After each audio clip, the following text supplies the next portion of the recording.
to that. Previously, I believe when Ben Espy ran, he was rated more highly than his opponent, who I believe was Justice O'Donnell, and yet, you know, no traction there. The letter D and R does not appear on the ballot. Why should it be different in your campaign, even though we had a Democratic, you know, sea change here in the last election? No Supreme Court judge who's a Democrat. Well, I think the Democratic sea change helps us, and it energizes our party. And to have the governor and Chris Redfern here, I think speaks volumes about the commitment of the Democratic Party to judicial races, not only to mine, but there are many people that are running down even further. When judges are at the end of the ballot, that doesn't help us because there is a huge drop-off.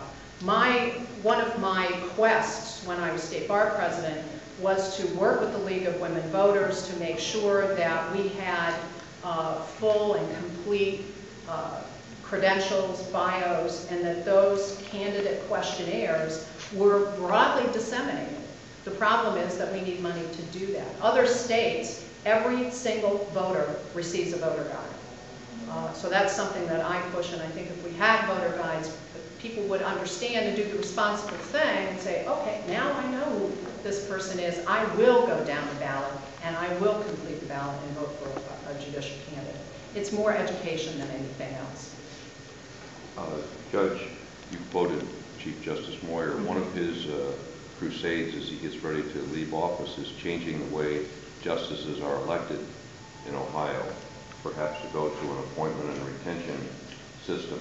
Are you satisfied with the way justices are elected now through partisan nomination and then appearing on the ballot without party identification, or do you think it should be changed? Well, actually, my personal opinions don't bear a whole lot on this because it's up to the people of Ohio. The people of Ohio have voted at least 3 times that I recall against a merit selection system. The people of Ohio told us they don't want to lose their right to vote. So I think as a bar association leader, we got that message and we started working on doing other things that we could do to help make judicial elections more inclusive and more balanced and more open. Public financing is something that needs to be looked at. It's been very successful in North Carolina, but we have a budget issue, so we have to be realistic about that. Increasing the credentials is something that when I was a young lawyer, I came down here to the General Assembly and tried to increase the requirements for a judge so that you actually had tried some cases, argued some appeals before you could be on the ballot. But I think in the end, even if you go to if you don't go to a merit selection retention system and you cannot put caps on third-party expenditures, you take care of some of the problems that we've experienced in Ohio at the back end, and that is with a stronger recusal rule. And I was very disappointed that the members of our Supreme Court had an opportunity to pass a stronger recusal rule last year when we redid our model rules. That was on the table. It was taken off. As a member of the House of Delegates of the American Bar Association, we're going to be studying that for the model rules in February. So I intend to bring it back to the court's attention. You're a Democrat, or you think more low-key in that regard? Well, I'm a lifelong Democrat, and I'm proud to be a Democrat.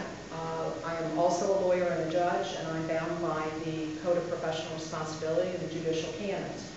I have run a race where I am allowed to give my party label on literature after the primary, and I have run a race where I was not allowed to do it. I will tell you my personal preferences. I think people of the state should know what your party is. But I follow the rules. I'm a good judge.